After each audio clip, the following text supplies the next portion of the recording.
Hello my dear friends, आप सब कैसे हैं? उम्मीद है सब बढ़िया होंगे और अपनी स्टडीज़ को जो है अच्छे से कर रहे होंगे। तो हमने एक चैप्टर शुरू करा था जिसका नाम था रिबल्स एंड द राज।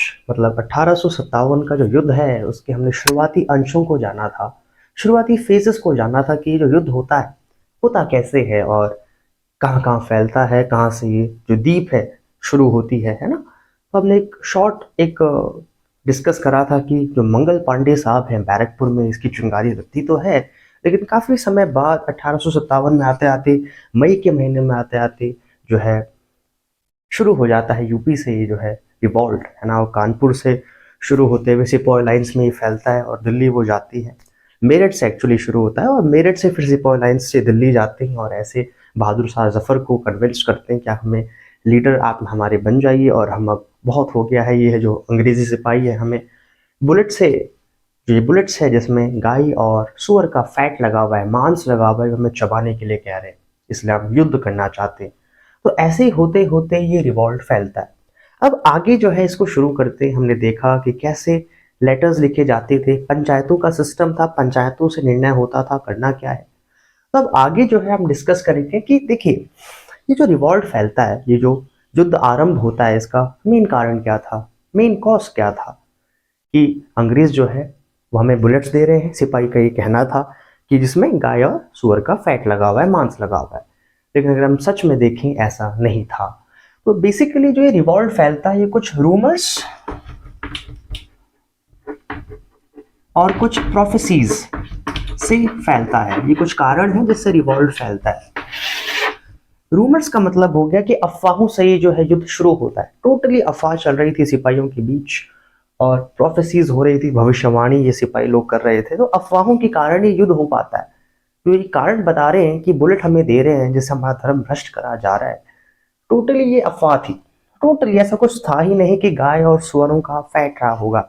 सिपाही ने बस एक अफवाह अपने मन में बैठा ली।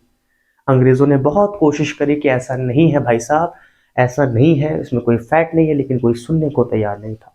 तो बेसिकली अफवाहों से और कुछ भविष्यवाणियों से ये जो युद्ध है शुरू होता है और इसी के कारण इसको शक्ति मिलती है और इतना बड़ा हो पाता है। तो हुआ क्या था, बेसिकली इसको शुरू करते हैं। तो अगर हम इसकी तह तक जाएं, अगर हम इसकी गहराई तक जाएं, तो शुरुआती जो रिपोर्ट्स मिलती है वो बेसिकली एक ब्रिटिश थे, ब्रिटिश ऑफिशियल थे जिनका नाम था कैप्टन राइट। एक ब्रिटिश ऑफिशियल थे जिनका नाम था कैप्टन राइट। ये बेसिकली जो इनफील्ड रिपोर्ट है उसके ये बेसिकली कमांडेंट थे। मतलब इनफील्ड जो डिपार्टमेंट रहा होगा उसके कमांडेंट थे और इनकी रिपोर्ट आती है कैप्टन राइट की जनवरी में। जनवरी 1857 में अपनी रिपोर्ट देते हैं जिसमें पूरी घटना बताते हैं कि जो अफवाह है शुरू कहाँ से होती है। तो होता क्या है, बेसिकली जनवरी की बात थी। देखिए मई में शुरू होता है जो युद्ध है, वो मई में शुरू होता है। मई 1857 में ये युद्ध शुरू होता है, लेकिन अभी हम जनवरी में हम ये पढ़ रहे हैं कि शुरू कहाँ से होता है, ये अफवाह जो है चिंगारी, इसका कारण क्या था, ये अफवाह आती कहाँ से है। तो शुरुआती जो रिपोर्ट्स हमें मिलती है वो कैप्टन राइट साहब की हमें मिलती है। ये एक कमांडेंट थे इनफील्ड डिपार्टमेंट के और ये अपनी एक रिपोर्ट लिखते हैं। अब इनकी रिपोर्ट कितनी सच है ये तो हमें नहीं पता, लेकिन इतिहास है, अब उनसे तो हम पूछ नहीं सकते, वो तो चल बसे, और क्या उसकी गारंटी हम ले सकते हैं, तो मानना तो पड़ेगा ही। तो बेसिकली अपनी रिपोर्ट में लिखते हैं, जनवरी में लिखते हैं 1857 में, जब ये अपने एरिया में रहे होंगे, ये बताते हैं, लिख के बताते हैं अपनी रिपोर्ट में कि हुआ क्या था कि वहां पे एक खालसी था। बेसिकली जहाँ पे वो काम कर रहे थे वहां पे एक खालसी था। खालसी बेसिकली लो कास्ट के लोग होते हैं, ये लो कास्ट के होते हैं, नीची जात के लोग होते हैं। तो वहाँ पे खालसी था और वो एक मैगजीन डिपार्टमेंट में काम कर रहा था, डमडम में। मे बी जो डमडम है मैगजीन का नाम रहा होगा। तो वहाँ पे वो काम कर रहा था, एक मैगजीन में काम कर रहा था वो खालसी, है ना। मे बी कोई फिजिकल लेबर कर रहा होगा। तो लो कास्ट का आदमी था और वहाँ पे एक ब्राह्मण सिपाही था जो कि ब्राह्मण था। तो बेचारे खालसी को जो है प्यास लग जाती है और उस समय जो है ब्राह्मण वो जो सिपाही था वो लोटे से पानी पी रहा था। तो उस खालसी ने बोला कि जरा मुझे पानी दे देंगे आप, मुझे बहुत प्यास लग रही है। फिर ये ब्राह्मण कहता है कि तुम तो नीची जात के हो, मैं तुम्हें अगर लोटा देता हूँ तो तुम्हारे छूने से ये लोटा अपवित्र हो जाएगा, मेरा धर्म भ्रष्ट हो जाएगा, मैं तुम्हें नहीं दे सकता। इतने में ही खालसी को जो है गुस्सा आ जाता है, वो क्रोध से, बिल्कुल आक्रोश से फैल जाता है और कहता है, बड़ा गरूर करते हो अपने धर्म में, अभी देखो आगे होता क्या है। जब तुम्हें उन बुलेट्स को चबाना होगा ना जिसमें फैट है, मांस है गाय और सुअर का, तब जब तुम्हारा धर्म भ्रष्ट होगा तब मैं भी देखता हूँ तुम अपने धर्म को कैसे बचाते हो। ऐसा इस खालसी ने इस ब्राह्मण को कह दिया। अब जब ब्राह्मण ने सुना ये बोल क्या रहा है, बुलेट, गाय का फैट, सुअर का मांस, बोल क्या रहा है, तो बिल्कुल वो बिल्कुल घबरा सा गया, बिल्कुल डर सा गया, बोल क्या रहा है, हमारा धर्म भ्रष्ट हो जाएगा। और ऐसे करके चिंगारी यहाँ से शुरू होती है, ये बात यहाँ से आती है कि बुलेट सब आने वाली है जो हमें चबानी पड़ेंगी सिपाहियों के बीच, ऐसी बात यहाँ से शुरू होती है। अब ये रिपोर्ट कितनी सही है कैप्टन राइट की हमें तो नहीं पता, क्योंकि हम नहीं जानते, क्योंकि और कोई फर्दर एविडेंस भी नहीं मिले, सबूत भी नहीं मिले, केवल रिपोर्ट ही मिल पाई। और क्या ये खालसी वाली घटना सही है, सच है, ये तो नहीं पता, लेकिन हम एक सेंस बैठा सकते हैं कि लोग पहले ज़्यादा अशिक्षित होते थे और इसलिए जो है इतनी ज़्यादा अफवाहें फैल जाती थी। केवल एक अफवाह ही नहीं थी, ऐसी कई अफवाहें समाज में उस समय फैल चुकी थी और बहुत ही जड़ें अपनी ले चुकी थी।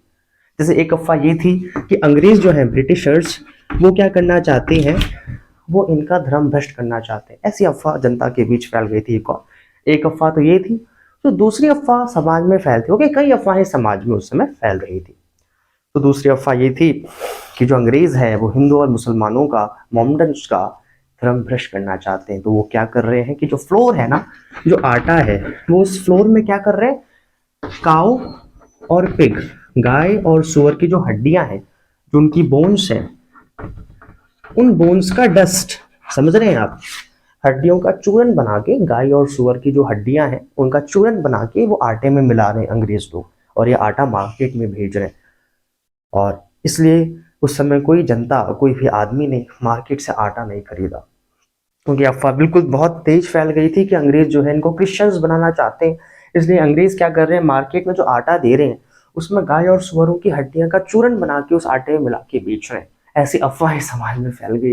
अब अंग्रेज अंग्रेज थक गए समझा समझा के जनता को कि भाई ऐसा कुछ नहीं है, क्या कह रहे हो तुम, हम क्यों मिलाएंगे चूरन भाई, हम तो आटा दे रहे हैं, ये क्या फालतू की बात है।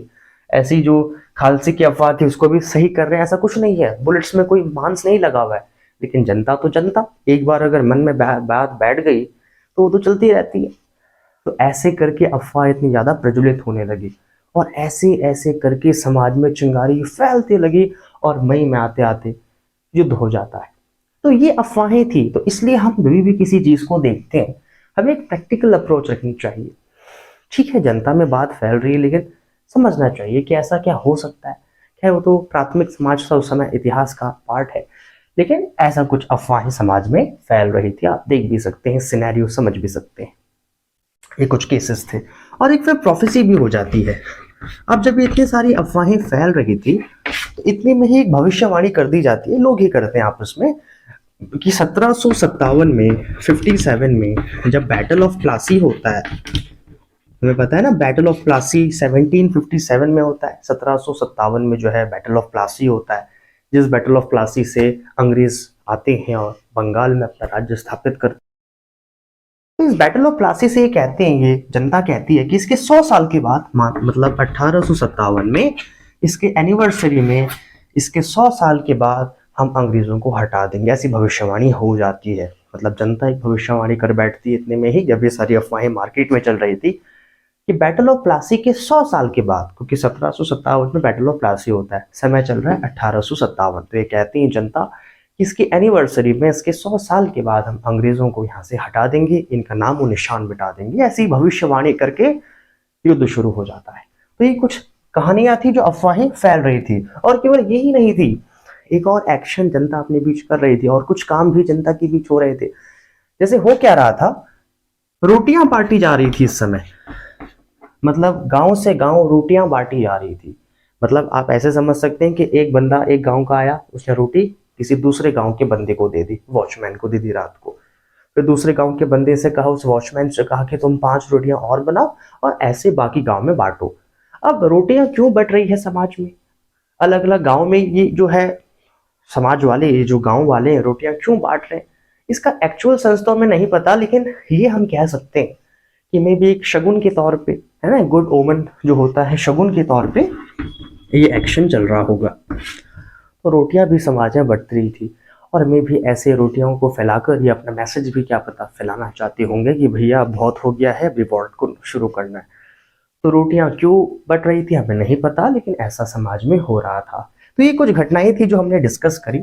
अब आगे हम डिस्कस ये करेंगे कि ठीक है, अफवाहें तो आ रही थी, लेकिन जनता ने इतनी जल्दी अफवाहों पे भरोसा क्यों कर लिया, ये भी थोड़ा सा जानना जरूरी है। ठीक है, ये सारी अफवाहें तो आ रही थी, लेकिन ऐसा क्या हुआ जनता के बीच कि उन्होंने अफवाहों को सुन के तुरंत रिएक्ट कर दिया। कि हम सब जानते हैं, हम सब बुद्धिजीवी लोग हैं, इंसान है, ऑस्ट्रेलोपिथेकस से जो है इंसान बने, तो हम पे एक अच्छा दिमाग है बाकी प्राणियों के कंपैरिजन में।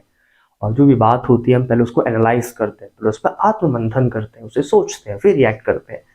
लेकिन 1857 में ऐसा नहीं होता है। गांव वाले जो अन्य व्यक्ति थे समाज के, वो तुरंत इसको सुन के इसको सच मान बैठते हैं। तो ऐसा हुआ क्या लोगों के बीच कि उन्होंने इन अफवाहों को तुरंत मान लिया, एज इट इज उसको एक्सेप्ट कर लिया। ऐसी क्या घटना होती है? तो बेसिकली इसके लिए हमें थोड़ा सा बैकग्राउंड में जाना पड़ेगा, 1857 से थोड़ा पीछे देखना पड़ेगा कि समाज में होता क्या है जिससे जनता जो है तुरंत इन अफवाहों को मान लेती। नहीं तो कोई जल्दी से बात नहीं मानता है, हर आदमी पहले बात को सुनता है, समझता है, फिर वो डिसाइड करता है मानूं या नहीं मानूं। लेकिन 57 में क्या होता है, जो भी अफवाह आती है वो तुरंत लोग मान लेते हैं। और उत्तरी भारत में, नॉर्थ इंडिया में अफवाहें हैं, मतलब जैसे सूखे जंगल में आग लगती है ना, वैसी अफवाहें फैल रही थी और लोग तुरंत मान रहे थे। तो ऐसा क्या हुआ जनता के बीच पहले कि वो तुरंत बिना सोचे समझे इन अफवाहों को मान रहे हैं? तो इसको डिस्कस करते हैं। होता क्या है बेसिकली, 1820 का जब दशक था, 1820s का दशक, मतलब आप आज से 57 से लगभग 30-37 साल पहले आप देख सकते हैं टाइम था। तो इस समय जो गवर्नर जनरल हमारे भारत के थे, ब्रिटिश भारत के, वो थे, जो गवर्नर जनरल थे वो थे Lord William Bentinck. Lord William Bentinck साहब। एंड ट्रस्ट में, मेरी बात का यकीन मानिए, जो बेंटिक साहब थे बहुत अच्छे गवर्नर जनरल थे। मतलब बाकी जो गवर्नर जनरल थे वो थोड़े हार्श थे समाज को लेके, लेकिन ब्रिटिश भारत में, ब्रिटिश इंडिया में अगर कोई बदलाव लाता है काफी ज्यादा, तो वो लॉर्ड विलियम बेंटिक साहब थे। बहुत अच्छे गवर्नर जनरल थे। तो जब इनका समय था 1820 के आसपास का, तो लॉर्ड विलियम बेंटिक क्या करते हैं, भारतीय समाज को काफी सुधारते हैं। वो क्या करते हैं, हमारे भारत में वेस्टर्न एजुकेशन लाते हैं, जो वेस्टर्न की शिक्षा है वो भारत में लाते हैं। प्लस ये क्या लाते हैं, इंग्लिश मीडियम स्कूल लाते हैं। इंग्लिश मीडियम स्कूल्स ये लाते हैं, इंग्लिश मीडियम क्लासेस का इंट्रोडक्शन ये कराते हैं, वेस्टर्न थ्योरी लाते हैं, वेस्टर्न शिक्षा लाते हैं, और सोसाइटी का रिफॉर्मेशन करते हैं, समाज को सुधारते हैं, सोसाइटी को रिफॉर्म करते हैं। इसलिए मैं कह रहा हूं कि एक ऐसे गवर्नर जनरल जिन्होंने अपने शासनकाल के दौरान ब्रिटिश भारत में अगर बदलाव करे, तो वो लॉर्ड विलियम बेंटिक साहब थे। बहुत अच्छे थे, काफी बदलाव समाज में लाते हैं। लेकिन होता क्या है, और इसके साथ साथ western education, English medium schools समाज में सुधारने के साथ साथ ये क्या लाते हैं, जो बैड प्रैक्टिसेस, जो बुरी प्रैक्टिसेस हमारे समाज में चलती आ रही थी, जैसे सती प्रथा। एक प्रैक्टिस थी सती प्रथा, और इस सती प्रथा को हम सब जानते हैं कि महिला का जब पति की मृत्यु होती है तो उसको प्रेशराइज करा जाता है। कुछ तो खैर अपने ही मन से जाती हैं और आग में बैठ जाती हैं और अपना शरीर को त्याग देती है, लेकिन मैक्सिमम महिलाओं को प्रेशर करा जाता था कि तुम भी अपने पति के साथ चिता में जलोगी। और ये तो कुछ नहीं है, जब एक ट्रैवलर आते हैं भारत में, इससे कई साल पहले, लगभग 1656 से 1668 तक, इन 12 साल में एक ट्रैवलर आए थे। मतलब आज से 200 साल पहले की बात बता रहा हूँ आपको। एक बहुत अच्छे ट्रैवलर थे जिनका नाम था फ्रांसिस बर्नियर। Francis Bernier. तो ये जो ट्रैवलर थे ये बेसिकली फ्रांस से आए थे, और जिस समय मुगल साम्राज्य का शासन था और शाहजहां का रूल चल रहा था, तो शाहजहां के जो बड़े बेटे थे जिनका नाम दारा सुखो था, दारा सुखो, उनके दरबार में ये बैठे हुए थे और उनके फिजिशियन थे। आप ऐसे समझ सकते हैं कि शाहजहां के बड़े बेटे प्रिंस दारा सुखो के एक डॉक्टर भी थे, क्योंकि पेशे से एक डॉक्टर थे, चिकित्सक थे। तो इनके समय ये काफ़ी चीज़ें, जब बर्नियर भारत आते हैं तो कई बदलावों को ऑब्जर्व करते हैं, और ये बहुत एक अपनी आंखों के सामने क्या देखते हैं कि एक 8 साल की महिला है, बच्ची है, मतलब छोटी ही थी, मतलब 14-15 की साल के भीतर ही रही होगी, और उसको कैसे ज़बरदस्ती ले जाया जा रहा है, उसको शरीर उसका खींचा जा रहा है, वो मना कर रही है कि भैया मुझे नहीं जाना है, उसको तो अभी पता ही नहीं उसकी शादी कब हो गई। ऐसा डिस्क्रिप्शन इन्होंने दिया है, बर्नियर साहब ने ऐसा एक सती का डिस्क्रिप्शन दिया, और जब आप इसको सुनते हैं, कभी जब आप पढ़ते हैं, तो आंखों में आंसू आ जाते हैं। ठीक है, आप महिलाओं को आग में डाल रहे हैं, लेकिन बच्चियों को भी डाल रहे हैं। ऐसा बर्नियर ने कहा, आपने डिस्क्रिप्शन में लिखा है। एक छोटी सी बच्ची है ना, उसको समझ है, सुध बुध उतनी अच्छी है नहीं, उसका पति मर गया, उसकी शादी भी कब होती है उसको भी नहीं पता, मतलब हो जाती है, बाल विवाह चलता था। तो हुआ क्या, उस बच्ची को खींचा जा रहा है और वो मना कर रही है कि मुझे नहीं जाना है, नहीं जाना, फाइनली उसको जला दिया जाता है। इनफैक्ट यही नहीं, बर्नियर ये भी कहते हैं कि मैंने उसकी हड्डियां तक देख ली, जलने के बाद उसकी हड्डियां जो पड़ी हुई थी मैंने वो तक देख लिया, उसकी हड्डियां ऐसी फैली हुई थी अर्थी क्यूब पे, मैंने वो भी देख लिया। आप समझ सकते हैं, अच्छी स्वस्थ बच्ची को जलाया गया। तो बहुत ही ज्यादा इसका विरोध करते हैं बर्नियर सती प्रथा का। और जब बेंटिक साहब आते हैं, जो भारत में सुधार करते हैं, बेंटिक साहब फाइनली 1829 में सती प्रथा को हटा देते हैं। 1829 वो जब साल आता है, बेंटिक के शासन के दौरान इस सती प्रथा को हटा देते हैं। तो हम कह सकते हैं कि बहुत अच्छी पर्सनालिटी थे, बड़े प्यारे आदमी थे, और समाज में सुधार करते रहते थे। क्रिश्चियन मिशनरीज इन्हीं के समय हमारे इंडिया में आती है काफ़ी, जो मिशनरीज का कंसेप्ट है वो हमारे इंडिया में आता है। प्लस ये एक और चीज़ लाती है अपने शासन काल के दौरान, जो था विडोज का रीमैरिज। जी हाँ, अगर कोई विधवा है तो उसको जलाया नहीं जाएगा, उसका पुनर्विवाह होगा, दोबारा से उसकी शादी होगी, विडोज का रीमैरिज होगा। ये बेंटिक साहब अपने शासन काल के दौरान ये चीज़ें लाते हैं। तो बहुत प्यारी पर्सनालिटी थी। लेकिन अब हुआ क्या, ये तो समाज को सुधार रहे थे, लेकिन हमारे समाज में जो पंडित लोग थे, जो ब्राह्मण लोग थे, जो बाकी लोग थे, वो सोचने लगे यार ये इतने सारे बदलाव हमारे जो कल्चर है, हमारा जो संस्कृति है, उसको डिस्ट्रॉय करने के लिए कर रहे हैं, उसका नाश करने के लिए बेंटिक जो है ये सारे चेंजेस कर रहे हैं। अब बेंटिक तो भाई ओपन माइंडेड आदमी, वो समाज को सुधारने का प्रयास कर रहे हैं, और ये ब्राह्मण लोग सोच रहे हैं कि ये जो साहब है, जो गवर्नर जनरल है बने हैं, ये हमारी संस्कृति का हनन कर रहे हैं, हमारे कल्चर को डिस्ट्रॉय कर रहे हैं। हमारी जो इतनी अच्छी प्रथा है, सती प्रथा, जो सालों से चली आ रही, सदियों से चली आ रही है, वो हटा दी इन्होंने।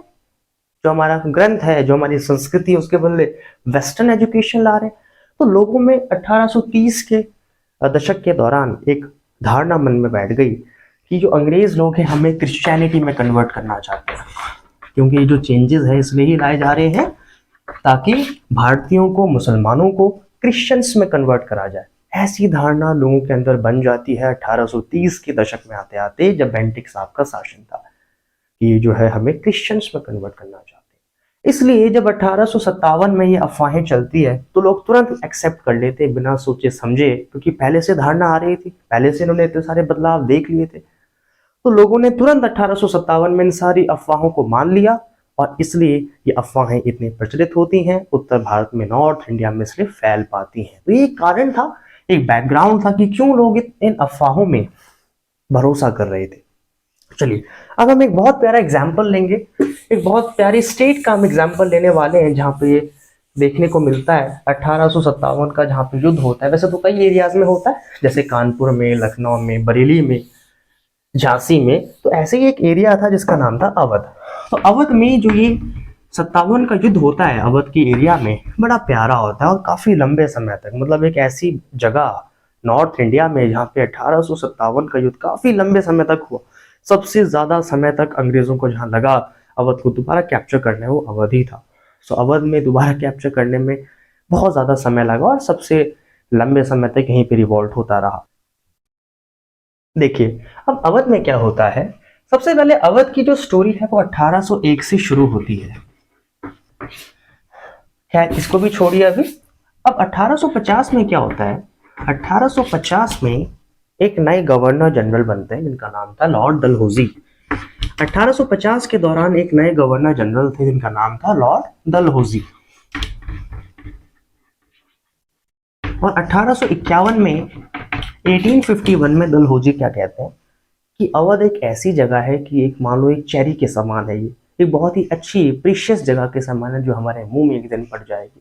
तो ये कहते हैं it is a cherry that will fall in our mouth one day. एक चेरी है जो हमारे मुंह में एक जगह एक दिन जरूर आएगी। तो ऐसा लॉर्ड डलहौजी अपने डिस्क्रिप्शन में कहते हैं।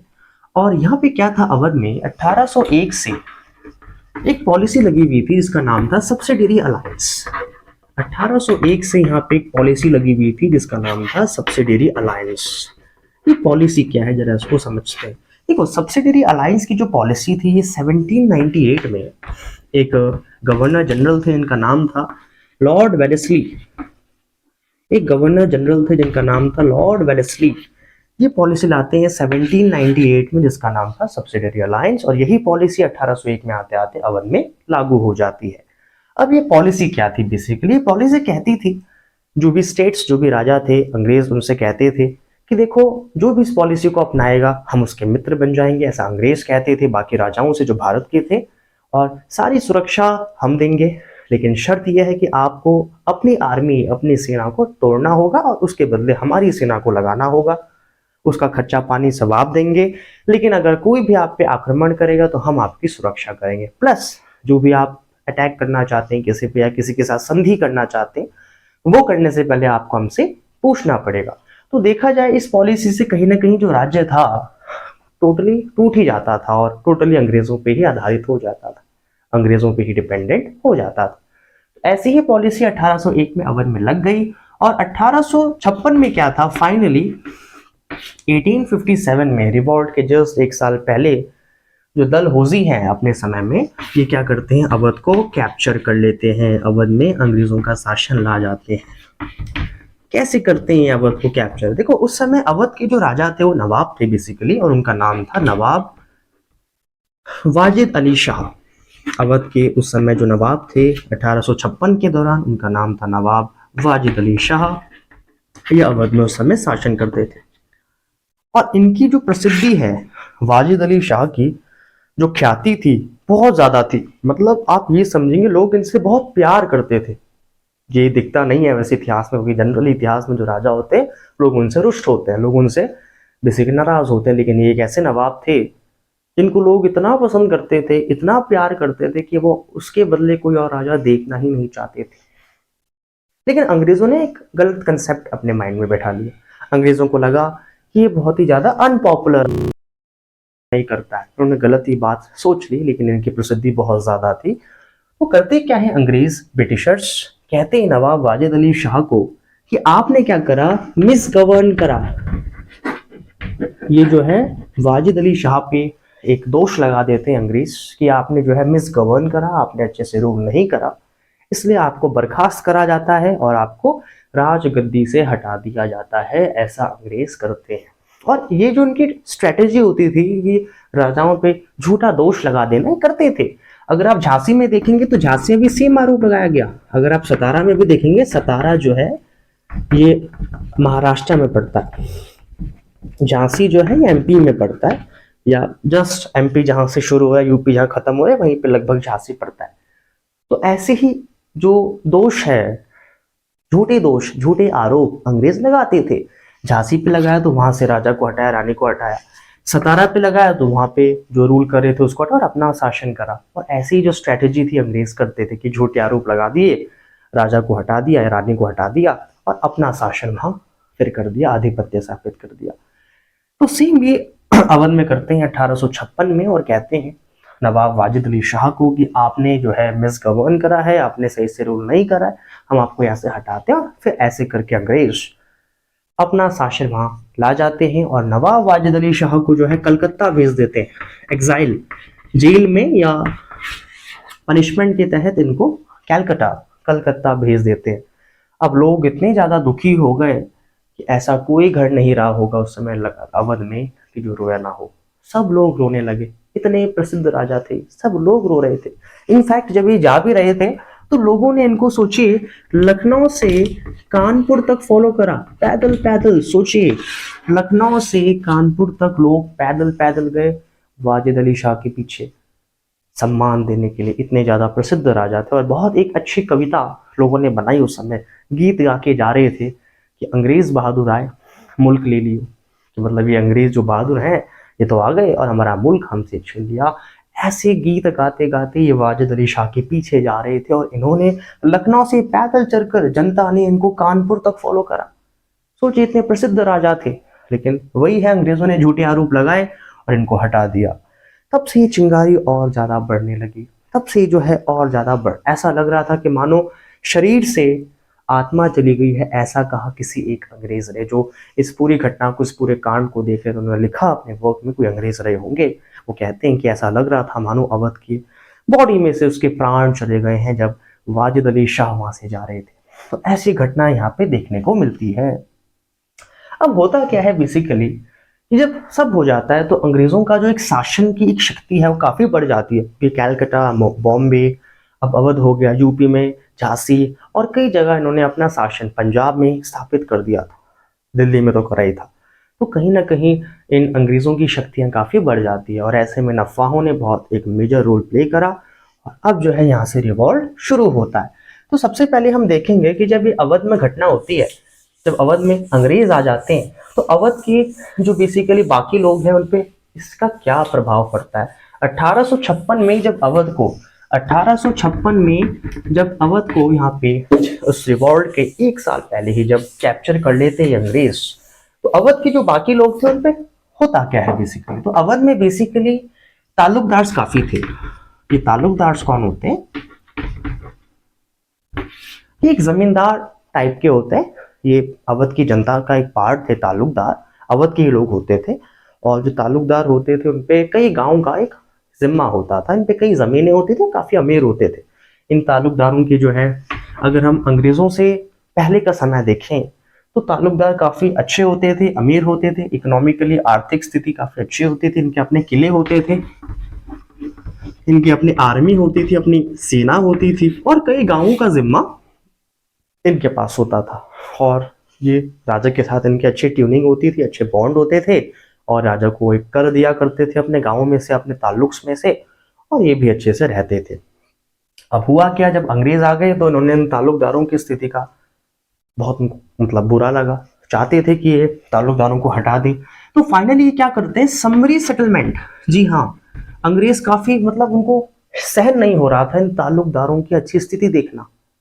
तो ये क्या करते हैं अंग्रेज, ये समरी सेटलमेंट ला जाते हैं, अपनी एक लैंड रेवेन्यू पॉलिसी लाते हैं जिसका नाम था समरी सेटलमेंट। और ये पॉलिसी बेसिकली 1856 में ही लाते हैं अवध को कैप्चर करने के जस्ट बाद। ये पॉलिसी क्या कहती थी, एक लैंड रेवेन्यू पॉलिसी थी, एक लैंड रेवेन्यू पॉलिसी थी। और ये पॉलिसी क्या कहती थी कि जो ताल्लुकदार है इन्होंने फ्रॉड करके, इन्होंने झूठ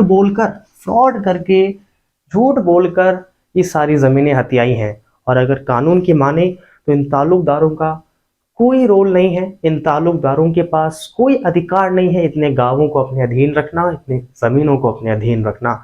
और डेटा की माने अगर हम डाटा देखिए तो इस पॉलिसी से पहले लगभग 68% जो गांव थे इन ताल्लुकदारों के पास होते थे और पॉलिसी के बाद वो मात्र 38% के आसपास रह गए।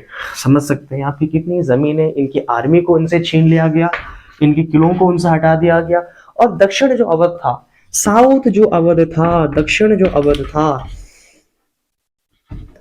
वहां पे ताल्लुकदारों को सबसे ज्यादा कष्ट हुआ। वहां पे ताल्लुकदारों की, आप कुछ ताल्लुकदारों की स्थिति तो यहां तक हो गई कि जितने गांव उनके पास पहले थे उसके आधे से भी ज्यादा गांव उनसे छीन लिए गए। आप समझ सकते हैं इतनी बुरी दशा इन ताल्लुकदारों की हो गई। अब इससे हुआ क्या, किसानों को भी काफी फर्क हुआ, क्योंकि होता क्या था, जो ताल्लुकदार है और जो किसान है इनके बीच एक लिंक होता था। क्या लिंक होता था कि भाई ये ताल्लुकदार क्या करते थे, इन किसानों से कर लिया करते थे, रेवेन्यू है ना, एक टैक्स दिया करते थे और वो कर जो है राजा को, नवाब को दिया करते थे ताल्लुकदार। इससे नवाब भी खुश, ताल्लुकदार भी खुश, किसान भी खुश।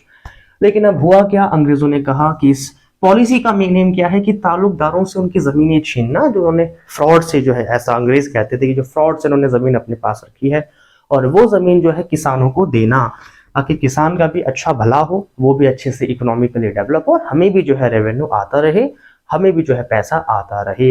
लेकिन इन अंग्रेजों ने जमीन तो किसानों को दे दी, लेकिन इससे केवल अंग्रेजों का ही फायदा हुआ, किसानों का कोई फायदा नहीं हुआ, क्योंकि इतने ज्यादा रेवेन्यू, इतने ज्यादा कर इन्होंने किसान के ऊपर डाल दिए। यकीन मानेंगे कि जितना रेवेन्यू ताल्लुकदार लेते थे उसका लगभग 70 से 100% से भी ज्यादा। मान लो अगर कोई ताल्लुकदार 50 रुपए कर ले रहा है, मान लो, तो उसका 100% कर लो, इसका दुगना कर दो, उससे भी कई ज्यादा कर जो है ये अंग्रेज अब किसानों से लेने लगे। इतना ज्यादा ओवर असेसमेंट कर दिया, मतलब कर बहुत ही ज्यादा तय कर दिया, और अंग्रेजों ने केवल अपना भला देखा और किसानों की कंडीशन और खराब हो गई। क्योंकि जब ताल्लुकदार भी होता था, ठीक है काफी ताल्लुकदार करप्ट होते थे, लेकिन कुछ ताल्लुकदार किसानों की सहायता करते थे। एज अ फादर, एक पिता की तरह वो किसानों के साथ रहते थे, और एक ट्रस्ट का जो संबंध है, एक विश्वास का जो संबंध है, वो ताल्लुकदार और किसानों के बीच होता था। लेकिन अब तो ताल्लुकदारों को हटा दिया अंग्रेजों ने, तो किसानों की दशा बड़ी खराब हो गई। जब कभी किसानों की फसलें भी खराब होती थी, जो ताल्लुकदार उनको किसानों की रियायत देते थे, अंग्रेज नहीं देते थे। अंग्रेज कहते थे कि तुम्हारी फसल खराब हुई तो हमें कर दो, हमें कर से मतलब है। तो जो सपोर्ट एक ताल्लुकदार पहले दिया, प्लस ताल्लुकदार कभी लोन्स भी दे दिया करता था, ये अपने लोग थे ना, अपने लोगों में तो सहायता हो ही जाती है, लेकिन लोन्स भी ये अंग्रेज नहीं देते थे। आप समझ सकते हैं किसानों पे क्या बीती रही होगी। तो ये ताल्लुकदार इतने रुष्ट हो जाते हैं, किसान इतने दुखी हो जाते हैं। इसलिए जब 1857 का युद्ध होता है, तो ये ताल्लुकदार, ये किसान बेगम हजरत महल के साथ जुड़ जाते हैं। बेगम हजरत महल, बेगम हजरत महल कौन थी? बेगम हजरत महल कौन थी?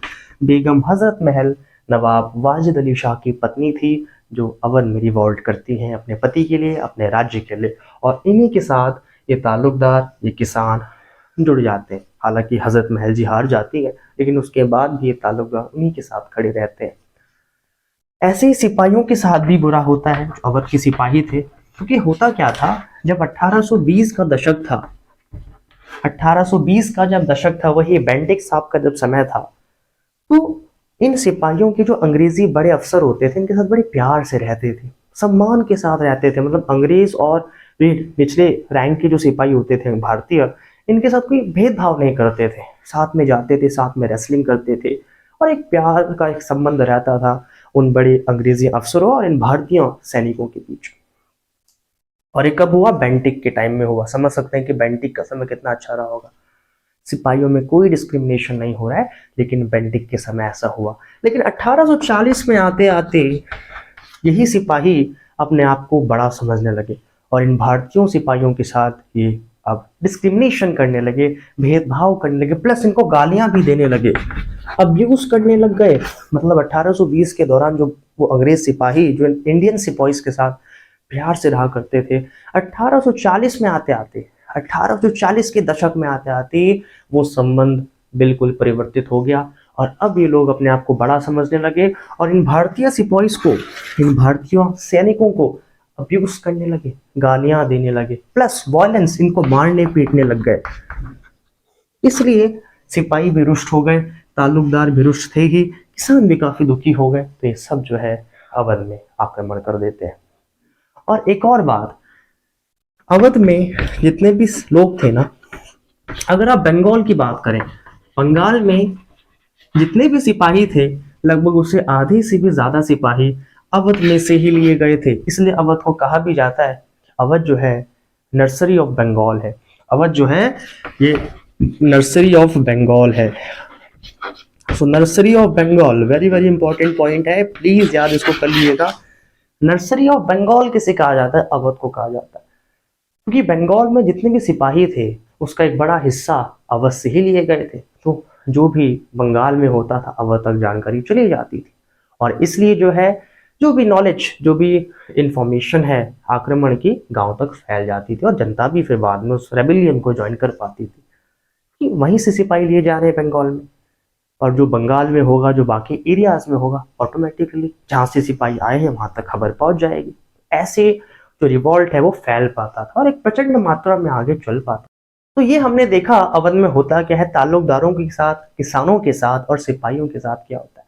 अब हम बात करेंगे तो जो रिवॉल्ट होता है 1857 का जो युद्ध होता है, वो कैसे एग्जीक्यूट होता है, वो होता कैसे है, इसको जरा डीपली हम समझेंगे।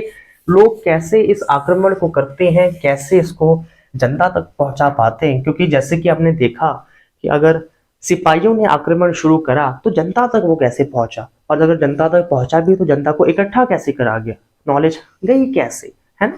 तो होता क्या था, जो रिवॉल्टर्स होते थे, जो ये रेबिलियंस होते थे, जो ये विद्रोहीकारी होते थे, जो सिपाही जो लोग होते थे, ये प्रोक्लेमेशंस करा करते थे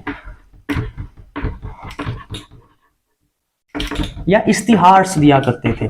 इश्तिहार, इश्तिहार को हम नोटिफिकेशन भी कह सकते हैं। तो मान लो जैसे कि सिपाहियों ने विद्रोह शुरू करा, तो ये करते क्या थे, ये घोषणाएं करा करते थे, प्रोक्लेमेशंस करा करते थे, मतलब रोड्स में जाके, है ना, घोषणाएं करा करते थे, हिंदू मुसलमानों सभी को इकट्ठा करते थे और फिर युद्ध करा करते थे, या इश्तिहार दिया करते थे, कुछ नोटिफिकेशंस, कुछ मैसेजेस दिया करते थे। तो 1857 के बारे में जो भी हिस्ट्री हमारे पास है, जो भी एविडेंस हमारे पास है, रिटन रिकॉर्ड जो भी हमारे पास है, वो अगर देखा जाए, दुर्भाग्यवश कहना तो पड़ रहा है लेकिन बोलना तो पड़ेगा, आपको बताना तो पड़ेगा कि मैक्सिमम जो सोर्स हमारे पास 1857 के युद्ध को लेके है अंग्रेजों का ही है। जो भी एविडेंस आज के डेट में हमारे पास 1857 के युद्ध का है, वो मेनली जो है ऑफिशियल्स का ही है, जो ऑफिशियल्स ने जो कुछ लिखा होगा वही हमारे पास है। इन रेबेलियंस ने कुछ नहीं लिखा, क्योंकि मैक्सिमम इनमें से अशिक्षित थे, अनपढ़ थे, तो क्या लिखते, और इन्होंने जो भी लिखा होगा वो बेसिकली हमारे पास घोषणाएं के फॉर्म में है, घोषणाओं के फॉर्म में या इश्तिहारों के फॉर्म में है। कोई रिटन एविडेंस हमें इन रिवॉल्टर्स का नहीं पता आज के डेट में, और जो भी रिटन एविडेंस है मैक्सिमम अंग्रेजों का ही है, तो ऑफकोर्स ये तो होगा ही कि उस एविडेंस में अंग्रेजों का ही दृष्टिकोण देखने को मिलेगा। और रिवॉल्टर्स क्या चाहते थे, रेबेलियंस क्या चाहते थे, हम वो नहीं देख पाएंगे, क्योंकि एविडेंस हमारे पास अंग्रेजों का ही आज के डेट में है, अंग्रेजों का ही दृष्टिकोण हमें देखने को मिलेगा। बहुत ही दुर्भाग्यवश मैं कह रहा हूँ, गंदा भी लगता है कि क्यों अशिक्षित रहे होंगे, कुछ तो लिख देते, चाहते क्या थे वो तो पता चलता। और रिवॉल्टर्स का जो एविडेंस है वो आज की डेट में हमारे पास केवल घोषणाओं के फॉर्म में है और केवल इश्तिहारों के फॉर्म में है, लेकिन रिटन रिकॉर्ड केवल अंग्रेजों का ही है। तो अब बेसिकली एक बहुत अच्छी बात यहाँ से सामने आती है कि जब ये प्रोक्लेमेशंस करा करते थे, जब ये सिपाही लोग, ये रिवॉल्टर्स थे, जो ये रेबेलियंस थे, जो विद्रोहीकारी थे, जब ये घोषणाएं करते थे सड़कों में जाके या कहीं भी, है ना, एक सार्वजनिक जब ये घोषणाएं करा करते थे, तो हिंदू मुसलमानों ने कभी कुछ बोला नहीं, मतलब हिंदू और मुसलमानों के बीच जो डिफरेंस था नहीं देखा गया। इस समय बहुत अच्छी बातें सामने आती है कि हिंदू और मुसलमान, हिंदू और मोमडन्स एक साथ आ जाते हैं। उस समय कोई भेदभाव नहीं करता कि ये मुसलमान है, हिंदू है, सब एक साथ आ जाते हैं और अपने आप को एक समझते हैं, जो बहुत अच्छी बात है। क्योंकि इस समय क्या हो रहा था कि जो लोग थे एक हो गए और अंग्रेजों को ही अपना दुश्मन मानने लगे, एक दूसरे को अपना दुश्मन नहीं मानने लगे। इसका बहुत अच्छा एग्जाम्पल हम बता सकते हैं कि हुआ क्या था एक बार बरेली में एक बार क्या होता है, बरेली एक जगह है, ये आपको वेस्टर्न उत्तर प्रदेश में देखने को मिलेगी। तो हुआ क्या था, एक बार बरेली में अंग्रेजों ने चाल चली, अंग्रेजों ने, ब्रिटिशर्स ने एक चाल चली। उन्होंने क्या करा, 50,000 रुपए लगा दिए अंग्रेजों ने, बेसिकली हिंदुओं को मुसलमानों के खिलाफ भड़काने के लिए, लेकिन फेल हो गए। और इससे पता चलता है कि हिंदू और मोमडन्स उस समय एक साथ थे। क्योंकि एक बहुत प्यारा एग्जाम्पल हमें मिलता है कि उस समय एक नोटिफिकेशन जारी किया गया था बहादुर शाह जफर के नाम से, और उस नोटिफिकेशन में, उस इश्तिहार में क्या कहा गया कि प्लीज आप लड़ने आइए, ऐसी घोषणा लोग करते थे। अल्लाह के नाम, मोहम्मद के नाम से आए, चाहे महावीर के नाम से आए, लेकिन लड़ने जरूर आइए। तो इससे ये पता चलता है कि सबके सेंटिमेंट्स को ये जो विद्रोहीकारी थे सपोर्ट करते थे, सम्मान करते थे। जैसे कि बहादुर शाह जफर के नाम से जब एक इश्तिहार आता है, उसमें ये जो आंदोलनकारी है वो कहते हैं कि आप लड़ने आइए, और जनता को कि आप लड़ने आइए, चाहे आप महावीर के नाम से हैं, चाहे आप मोहम्मद के नाम से, आप लड़ने आइए। इसका मतलब ये है कि हिंदू मुसलमान उस समय भाई भाई की तरह थे। और ये विद्रोह से पता चलता है। और केवल अंग्रेजों को ही इसमें टारगेट नहीं बनाया गया, जो लोग अंग्रेजों से कनेक्टेड थे, जो लोग अंग्रेजों के चापलूस भी थे, उनको भी इन विद्रोहीकारियों ने मारा। जैसे कि जो जमींदार होते थे, जो मनी लेंडर हुआ करते थे, उनको भी इनके घरों को जलाया। क्यों? क्योंकि अंग्रेजों के चापलूस थे, अंग्रेजों के नौकर थे, और इन लोगों को काफी एक्सप्लॉइट करते थे। सामान्य जनता को कभी बहुत ज्यादा ये क्या करते थे, एक्सप्लॉइट करा करते थे। इनके घरों को जलाया, इनको भी अटैक करा गया। क्योंकि देखिए, इससे जब अवध को कैप्चर करा गया तो हुआ क्या था कि जो कोर्ट था अवध का, उसको निष्कासित कर दिया गया अंग्रेजों ने। अवध के कोर्ट को निष्कासित करा। तो अवध के कोर्ट में जो लोग डांसर्स रहे होंगे, जो पोएट्स रहे होंगे, जो म्यूजिशियंस रहे होंगे, और जो अन्य काम करने वाले कुक्स रहे होंगे, जो अन्य काम करने वाले रहे होंगे, सब ने अपनी जॉब्स खो दी। तो अवध में इसलिए जो है सबसे ज्यादा विद्रोह होता है और सबसे लंबे समय तक अवध में ही रहता है। अब यकीन नहीं मानेंगे, 1858 में आकर फाइनली अवध की रिवॉल्ट को दबाया जाता है। तो आप बहुत यकीन से कह सकते हैं कि काफ़ी लंबा समय लग जाता है अंग्रेज़ों को अवध को दबाने के लिए। तो ये सब एक स्टोरी थी जो हमने देखी, ये चाहते क्या थे वो हमने देखा, और इन रेबेलियंस, इन विद्रोही कार्यों ने क्या क्या करा ये हमने जाना। अब आगे नेक्स्ट वीडियो में हम देखेंगे कि अंग्रेज़ों ने कैसे दबाया।